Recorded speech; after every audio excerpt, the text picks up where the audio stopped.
Lok Sabha monsoon सत्र, राहुल गांधी का विस्तृत भाषण 29 जुलाई 2025।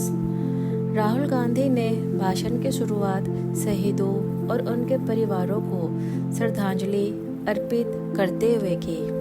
उन्होंने अपने कश्मीर दौरे का जिक्र किया, जहां उन्होंने शहीद पायलट, सैनिकों और उनके परिजनों से मुलाकात की। एक बहन हर रोज़ उस दरवाजे की ओर देखती है जहां से भाई अब कभी नहीं लौटेगा।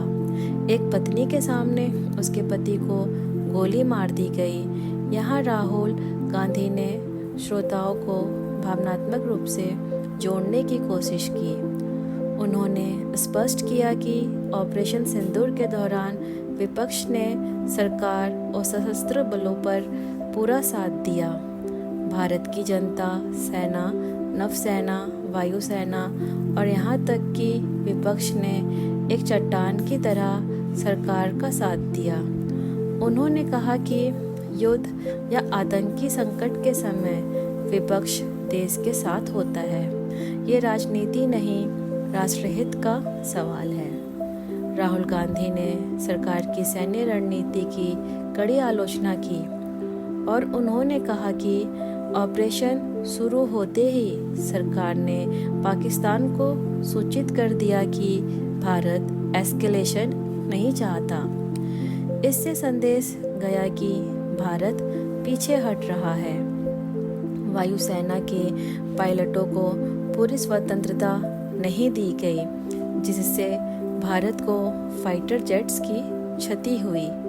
हमारे पायलट शेर की तरह लड़े, लेकिन उनके हाथ बांध दिए गए थे। अगर इंदिरा गांधी ऐसा करती तो 1971 में बांग्लादेश कभी नहीं बनता। राहुल गांधी ने कहा कि 1971 के युद्ध में इंदिरा गांधी ने सेना को स्पष्ट और पूर्ण स्वतंत्रता दी थी। जनरल मानेस्क्यू को उन्होंने कहा था, जो चाहिए वो करो, ऑपरेशन पर पूरा करो। इसके विपरीत उन्होंने मोदी सरकार पर आरोप लगाया कि यह निर्णय लेने में हिचक और राजनीतिक साहस की कमी दिखाती है। पूर्व अमेरिकी राष्ट्रपति डोनाल्ड ट्रंप ने दावा किया कि उन्होंने भारत पाकिस्तान के बीच सीज फायर करवाया। अगर ट्रंप झूठ बोल रहे हैं तो प्रधानमंत्री को लोकसभा में खड़े होकर कहना चाहिए, ट्रंप इज अ लायर। और यह सीधा और तीखा टिप्पणी हमला करते हुए राहुल ने प्रधानमंत्री पर सीधा सवाल उठाया।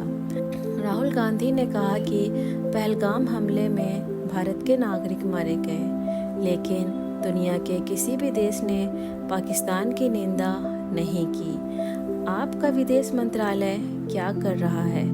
हमारी प्रतिष्ठा कहाँ है? वैश्विक समुदाय क्यों चुप है? उन्होंने इसे भारत की कूटनीतिक विफलता बताया। राहुल गांधी ने संसद में आत्मविश्वास से कहा, मैं किसी से नहीं डरता, मैं झूठ नहीं बोलता, मैं सच्चाई के साथ खड़ा हूँ, मैं टाइगर हूँ। यह कथन सत्ता पक्ष के उस प्रचार पर कटाक्ष था जहां राहुल को कमजोर या भ्रमित दिखाने की कोशिश की जाती है। निष्कर्ष: राहुल गांधी का भाषण केवल सरकार की आलोचना नहीं था, बल्कि यह एक भावनात्मक, रणनीतिक और नीतिगत हमला था। उन्होंने लोकसभा में विपक्ष के नेता के रूप में न सिर्फ सरकार को घेरा, बल्कि एक वैकल्पिक नेतृत्व और सोच प्रस्तुत की, जो सच्चाई, पारदर्शिता और साहस पर आधारित थी। Thank you so much for watching this video. Please subscribe, like, share and press the bell icon.